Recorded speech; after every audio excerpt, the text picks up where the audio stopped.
கொல்லிமலையை சுத்தி பார்க்க போறீங்களா? அப்படின்னா இது உங்களுக்கான வீடியோ தாங்க. கொல்லிமலையில நீங்க தங்குற இடத்துக்கு சுத்தியே எல்லா டூரிஸ்ட் பிளேஸ் இருந்தா எப்படி இருக்கும்? அப்படி ஒரு இடம் தாங்க இந்த ஆர்கே ரெசார்ட். ஒரு மிளகு தோட்டத்தின் நடுவுல ஒரு அற்புதமான சூழ்நிலையோட தாங்க அமைஞ்சிருக்கு. பார்க்கவே அவ்வளவு அழகா இருந்துச்சு. நீங்க நைட்லயும் சூப்பரா என்ஜாய் பண்ணலாம். அது மட்டும் இல்லாம பகல்லையும் அவ்வளவு சூப்பரா இருக்கும். என்ன மாதிரி வசதிகள்லாம் இங்க இருக்கு அப்படின்றத நம்ம அங்க கேட்டு தெரிஞ்சுக்கலாம் வாங்க. நீங்க பாக்குறது வந்து பாத்தீங்கன்னா குடில் டைப்பு.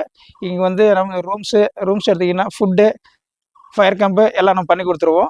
அதுக்கப்புறம் பார்த்தீங்கன்னா கேம்ஸ் ஆக்டிவிட்டீஸ் நம்மக்கிட்ட இருக்குது. ஒரு ரூம்ஸ் வேணால் சாம்பிள் காமிக்கிறேன். இது பார்த்தீங்கன்னா சிங்கிள் காட் ரூமு. இதில் வந்து 2 பேர் to 3 பேர் ஸ்டே பண்ணிக்கலாம். இதேமாதிரி டபுள் காட் ரூமும் நம்மகிட்ட அவைலபிளாக இருக்குது. ஃபேமிலிக்கு வந்து பார்த்தீங்கன்னா ட்ரிபிள் காட் ரூமும் நம்மகிட்ட இருக்குது. நீங்கள் அதில் எதாவது சூஸ் பண்ணாலும் நம்ம பண்ணிக்கலாம். அது மட்டும் இல்லாமல் நம்மக்கிட்ட பிரீமியமான வில்லா டைப்ஸ் ரூம்ஸும் இருக்குது. அதில் வந்து பார்த்தீங்கன்னா சிங்கிள் காட்டு, டபுள் காட் ரூம்ஸும் இருக்குது. அதை வந்து இப்போ காமிக்கிறேன். நீங்கள் பார்க்குறது வில்லா டைப்பில் பிரீமியமான நல்ல அழகான ரூம்ஸு. அடுத்தது நம்ம பார்க்க போகிறது பார்த்தீங்கன்னா டீலக்ஸ் ரூம் பார்க்குறோம். அதில் சிங்கிள் காட், டபுள் காட் இருக்குது. வாங்க பார்க்கலாம். இந்த டபுள் காட் ரூம்ஸ் இருக்குது. இதில் வந்து பார்த்தீங்கன்னா ஹாட் வாட்டர் ஃபெசிலிட்டிஸு, பால்கனி எல்லாமே இதில் வந்து தங்கறதுக்கான ஸ்பெசிலிட்டிஸ் அனைத்துமே இருக்குது. இந்த இடம் வந்து பார்த்தீங்கன்னா ஸ்பெசிஃபிக்கான ஒரு வார்மிங்கான பிளேஸு. இது வந்து நைட்டு டின்னர் வந்து பார்த்தீங்கன்னா இதில் தான் வந்து sport activities, fire camp, food இது எல்லாமே நம்ம இதில் தான் ப்ரொவைட் பண்ணி கொடுப்போம். இதில் நீங்கள் வந்து ரூம்ஸ் இங்கே எடுத்தீங்க அப்படின்னா கீழே இருக்கிற நம்பருக்கு கான்டாக்ட் பண்ணி ஃபர்தர் டீட்டெயில் கேட்டுக்கோங்க.